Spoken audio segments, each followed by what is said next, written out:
Imagine for a second that it's, well, late at night. You're doing what pretty much all of us do at the end of a long day. Oh, yeah.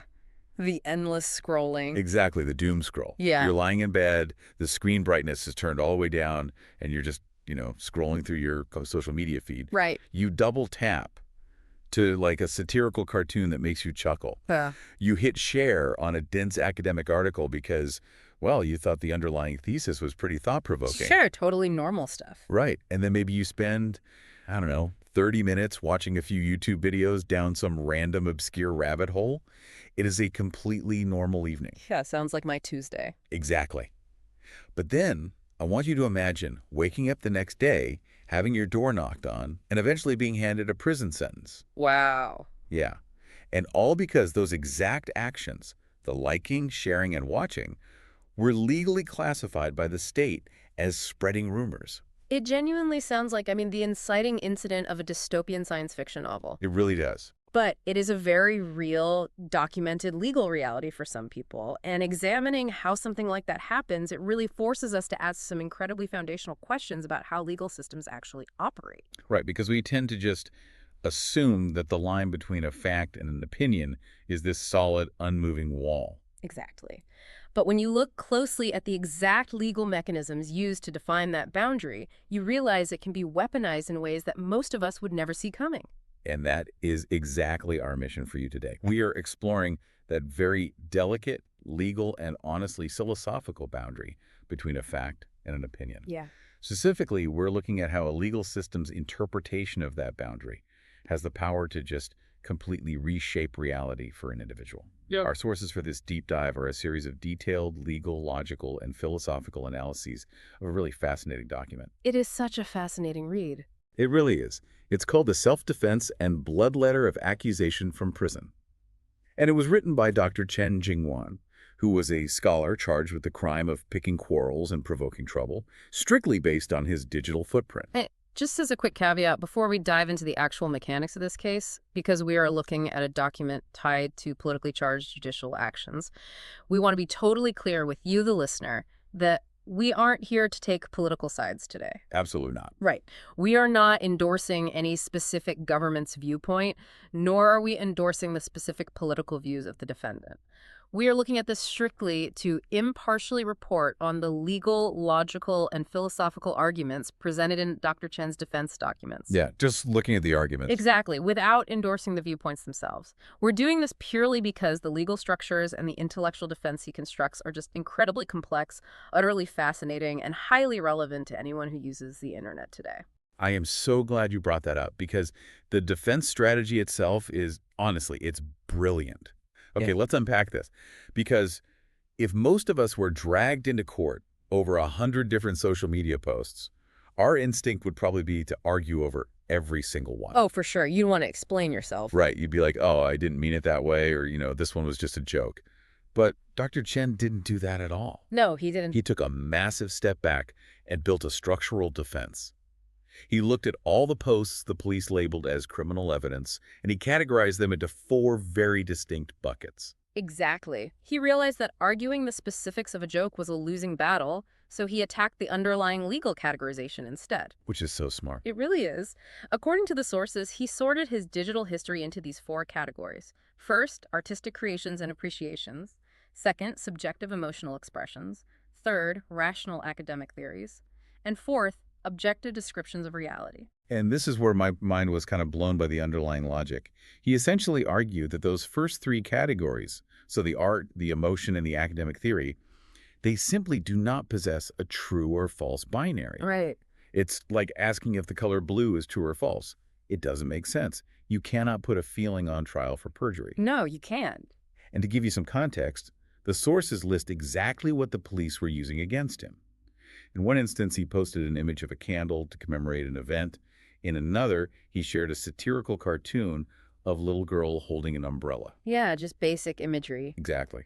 He even just expressed a literal sigh of sadness over a news story about the Huawei chip ban. And what's truly compelling about his defense here is how deeply it aligns with mid-20th century philosophy. Oh, interesting. Yeah, he is essentially exposing what the philosopher Gilbert Ryle called a category mistake. A category mistake. Yeah, so a category mistake happens when you present things belonging to one specific category as if they belong to an entirely different one, which completely breaks down the logical framework.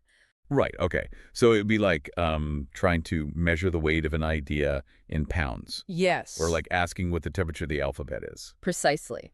And this isn't just some abstract philosophical game, right? It has severe legal implications. Under the specific charge of picking quarrels and provoking trouble through the spread of rumors, the word rumor has a very strict legal definition. Okay.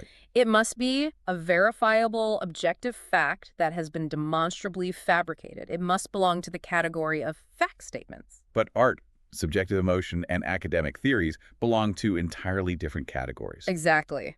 They are value judgments, aesthetic expressions, or interpretive frameworks. They just don't have a truth value. I mean, you can disagree with the message of a cartoon. You can think his sigh of sadness about a tech ban is, I don't know, overly dramatic. Sure. But you can't scientifically prove that a sigh is a fake fact. And this brings us to Karl Popper and his theory of falsifiability. Popper is, well, he's foundational to the philosophy of science. He argued that for any statement to be considered scientific or factual, it must be inherently capable of being proven false. So if I tell you, hey, it is raining outside right now. Right, that is a factual claim. Exactly, because you can simply walk outside, look at the sky, and falsify my statement if the sun is shining. But if you post a picture of a candle, there's no way to falsify a candle. Exactly. There is no empirical mechanism to falsify an expression of sorrow. Therefore, logically and legally, it cannot be categorized as a false piece of information. It cannot be a rumor. Right. The real revelation here isn't just that feelings aren't facts. I mean, we all know that. The profound insight from the defense document is how a legal system can deliberately weaponize that category mistake. Wow. By pretending an emotion or a cartoon has a truth value. Yes. By doing that, the state bypasses the legal requirement of actually proving a rumor false. It turns a highly specific law against fabricated facts into a sort of catch-all tool for regulating any form of expression they deem undesirable. Which completely hollows out the foundation of the charge for those first three categories. But as I was reading through the sources, I kept thinking, well, that still leaves us with Dr. Chen's fourth category, objective reality. Right. The actual facts. Because he did post things that fall into the factual bucket. The sources mention he shared historical data, and he even forwarded actual photos of pay slips. He did. So let me push back a little bit here on behalf of our listeners. Those are objective facts. They can be proven true or false. And Dr. Chen has a PhD. Yeah. Shouldn't a highly educated academic be held responsible for vigorously verifying the facts before they hit retweet to their followers? It's a very common and honestly intuitive reaction. We naturally expect more rigor from people with advanced degrees, but the legal analyses in our sources calmly dismantle this assumption. Really? They do it by pointing out a very dangerous legal precedent known as status-based liability. Status-based liability, meaning they judge you based on who you are, not what you actually did. Exactly. In standard criminal law, you have to prove subjective intent, meaning you have to prove the person actually knew the information was false when they shared it, and that they shared it with the intention to cause harm. Right. You have to prove malice. Yes. But status-based liability is a judicial shortcut. It assumes that someone must have known information was false simply because they possess a high degree or a certain social status. Wow. It basically replaces the difficult work of proving intent with a blanket assumption based on identity. Okay, I see the danger there. So instead of finding a paper trail proving he knew the payslips were fake, the court just says, well, you have a doctorate, you should have known better, therefore you are guilty of intentional malice. Precisely. But the sources take it a step further and address the underlying premise of your question, the so-called duty to verify. Okay. The defense documents point out that under the law, there is absolutely no general duty for ordinary citizens to act as professional fact-checkers before forwarding a piece of content on social media. Actually, now that I think about it, if that were the standard, the entire internet would grind to a halt within an hour. Oh, absolutely. If I had to rigorously investigate the primary source of every single meme, historical anecdote, or like news clipping I shared in a group chat, I wouldn't have time to do anything else. Nobody has the resources for that, not even a PhD. Right. The whole mechanism of social media relies on the frictionless sharing of information. If you require individual citizens to carry the legal burden of a professional investigative journalist, you place an impossible restriction on free expression. Yeah, that makes sense. The legal burden of investigating, identifying, and debunking rumors lies with the authorities and the platform operators who actually have the systemic resources to do so. It does not lie with the end user casually clicking share on their phone. Okay, but let's say, just for the sake of argument, he shared a factual post that was completely wrong. Sure. There is still this wild detail in the sources regarding the actual reach of his posts. Oh, this part is fascinating. The police charged him with causing severe disruption of public order. But we are talking about a user account that had fewer than 100 followers. Right. And for almost all of the posts cited in the evidence, he had 0 retweets. Literally 0. None. How can a legal system argue you caused massive public disruption when the data proves that almost nobody even saw what you posted? To understand why that's so deeply problematic, we have to look at how the law views causality, going all the way back to the philosopher David Hume. Okay, another philosopher. Let's do it. In criminal law, especially for a crime that legally requires a specific outcome like severe disruption, there has to be a provable, unbroken causal link between the defendant's action and the societal result. Right. It's like you can't be charged with starting a massive forest fire if you struck a match inside a completely sealed, oxygen-deprived vacuum. Yes. Without the oxygen, the spark just dies. It can't spread. That is a perfect analogy, and the defense document actually backs this up using a complex systems model of network propagation. Yeah, in network theory, social media platforms are mapped as nodes and connections. An account with under 100 followers and 0 retweets is statistically defined as a low-impact node. Meaning the platform's algorithm isn't pushing it to anyone. There's no velocity to the post. Exactly. For information to disrupt a massive, complex system like a society's public order, it has to cross a critical threshold of propagation. It needs super spreader nodes, like accounts with massive followings, or it needs algorithmic acceleration. Right. The mathematical probability of a low-impact node with 0 retweets triggering a cascading effect that results in severe public chaos is, well, it's indistinguishable from 0. The causal chain is completely broken. So the police are arguing that a post sitting in an algorithmic vacuum somehow rippled out and caused severe public disorder.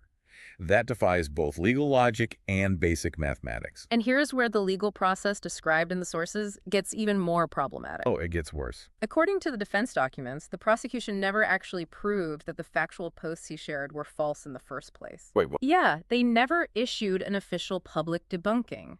They didn't provide expert testimony refuting the historical data he shared. They didn't even track down the origin of the payslips to prove they were forged. So what do they do? They simply labeled the posts as rumors and presented them as evidence. So they didn't even prove the core element of their own charge. That is mind-boggling. It is. And by doing so, they effectively inverted the entire burden of proof. In any standard criminal justice framework, the prosecution must prove beyond a reasonable doubt that the information was objectively false, that the defendant knew it was false, and that it directly caused harm. Right. Innocent until proven guilty. Exactly. But instead, the judicial process in this case placed the burden entirely on Dr. Chen. He was essentially forced to prove that he didn't know it was false, despite the authorities never proving it was false to begin with. It's a complete inversion of the justice system. Okay, that is incredibly frustrating. But here's where it gets really interesting. Because as I read further into the sources, we hit a point that is honestly a little terrifying. The authorities didn't just stop at analyzing the things Dr. Chen forwarded or posted. No, they went further. The climax of this entire case, and the most shocking piece of evidence used to justify his prison sentence, shifts entirely away from the act of posting information. They shifted to the act of consuming information. This is the turning point. The sources reveal that the police actually pulled his Google searches and his YouTube viewing history, and they used his private browsing as evidence of his crime. This represents a monumental paradigm-shifting moment in the application of law. I really want you, the listener, to think about your own browser history for a second. Think about what you searched for over the last month. It's a scary thought. It really is. If you're researching a complex political topic, you probably look at opposing viewpoints to understand the full picture. Maybe you go down a late-night rabbit hole watching conspiracy videos you don't even agree with, just out of morbid curiosity. Right. Everyone does that. Should that private curiosity be treated as a criminal act? Should clicking on a link be used as concrete evidence of malicious intent against society? If we connect this to the bigger picture, this brings us to a profound distinction in legal philosophy. What we are witnessing in this case is the shift from punishing an external action to punishing internal thought. Wow.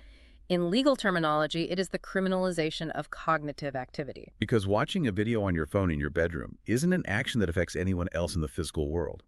It is an entirely internal process of gathering data. Precisely. Historically, criminal law is universally designed to regulate external behaviors that inflict measurable harm on others or on society, theft, violence, fraud. Yeah. It is emphatically not designed to regulate what goes on inside a citizen's mind. The analytical sources heavily emphasize that academic research, and frankly just being an informed citizen, requires confronting multiple, often deeply contradictory perspectives. Right. You have to read the bad ideas to understand exactly why they are bad ideas. You can't dismantle an argument if you've never been allowed to look at it. Exactly. You cannot understand a complex system without observing all the variables, especially the ones that challenge the mainstream state-approved narrative. So when they criminalize just looking at it. Yes. When a legal system crosses that line and starts criminalizing the mere contact with information, when simply loading a web page or watching a video becomes legally categorized as picking quarrels, the system fundamentally degrades. It stops regulating behavior. Right. It stops regulating societal behavior and becomes an apparatus for monitoring thought. And as the defense documents point out, this destroys the foundational conditions necessary for knowledge production. Because the mechanism of a chilling effect is self-censorship. If you know that simply searching for a historical event or watching a documentary can be used to put you in a prison cell, you don't just stop sharing, you stop searching. You stop asking questions altogether. It creates a massive invisible wall across the entirety of society. If academic inquiry, reading historical documents, or simply exploring different ideologies carries the risk of criminal prosecution, then intellectual and societal progress just halts. Yeah, everything freezes. The boundary of what is permissible shrinks inward until only state-sanctioned narratives can even be consumed privately, let alone discussed publicly. So what does this all mean? We started by looking at a scholar sitting in a prison cell, defending himself with a brilliant 4-part categorization of his digital life. We did. And through his logical framework, we've seen how the very legal definition of a rumor was stretched so far beyond reality that it swallowed up art, subjective emotion, and academic theory. Yeah. We watched the foundational legal burden of proof get entirely flipped upside down, requiring an ordinary citizen to act as a professional investigative journalist for posts that the platform's algorithm wasn't even showing to anyone. Exactly. And finally, we saw how private viewing history, the simple internal cognitive act of looking at information, was weaponized under the incredibly broad catch-all umbrella of picking quarrels and provoking trouble. And this matters profoundly for you, the listener, regardless of where you live, what political system you operate under, or what your level of technical expertise is. Why is that? Because we are all living in a society completely drowning in information overload. We process thousands of pieces of media every single day, memes in group chats, shared articles, video clips, data points. Dude. The way our legal systems choose to define words like truth, rumor, and responsibility, well, it isn't just an abstract debate for lawyers and philosophers in a courtroom. It directly impacts the mechanics of your daily life. It really does. It dictates how freely you can think, how securely you can browse the internet, and how safely you can express your feelings online without the fear that an algorithm or a police officer will arbitrarily reclassify your sigh of sadness as a criminal threat to public order. It definitely makes you look at that share button on your phone a little differently. Which brings us to a final thought for you to mull over as you go about your day. Let's hear it. Throughout this deep dive, we've talked about human police and human judges looking at human actions and making these massive category mistakes. But as artificial intelligence and opaque algorithms increasingly become the new invisible gatekeepers of our information. Right, they're everywhere now. Exactly. These are systems that are capable of instantly tracking every single article we click, every meme we pause on, and every controversial opinion we linger over. How long will it be before the line between consuming content and committing a digital crime disappears entirely? That is the big question. If our raw, unfiltered digital footprint is automatically treated as our concrete intent by a machine learning model that doesn't understand human context, irony, or curiosity, are any of us truly safe from being misread by the system? An incredibly chilling but entirely necessary question to ask as we move further into this digital age. Thank you for exploring this with us. Thanks for joining us on this deep dive. Catch you next time.